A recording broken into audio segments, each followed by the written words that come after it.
Għawdxi ta' 26 sena kien akkużat li f'diversi okkażjonijiet ikkawża ġrieħi gravi fuq Bintu ta' 3 xhur.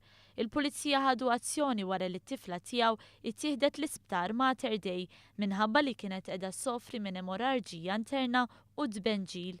Filwaqt li l-akkużat ċaħat l-allegazzjonijiet li saru fil-konfront tiegħu dan qed ikun appoġġjat ukoll minn martu. L-avukat difensur talab biex l-imputat jingħata l-ħelsien mill-arrest hekk kif sostna li din hi kwistjoni familjari u għażiet li l-akkużat għandu kondotta nadifa. L-akkużat ingħata l-ħelsien proviżorju fuq depożitu ta' 1,000 euro u garanzija personali ta' 5,000 euro. Il-qorti ordnatlu biex ma jersaqx lejn Bintu u biex jgħix fid-dar tal-ġenituri tiegħu.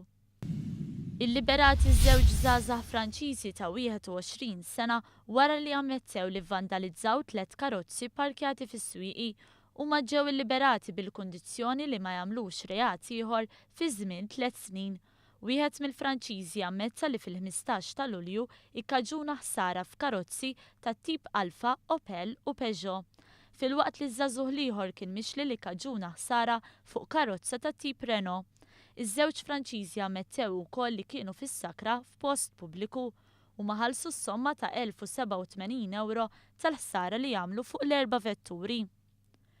U żewġ persuni oħra nataw il-libertà proviżorja wara li kienu akkużati li serqu trakk antik tat-tip Bedford. Is-żewġ akkużati wieġbu mhux ħatja tal-akkużi miġjuba kontrihom u li serqu trakk biex ibijaw ħall-iskrep. Huma jingħataw il-ħelsien mill-arrest fuq depożitu ta' 2,000 euro u garanzija personali ta' 10,000 euro kull wieħed.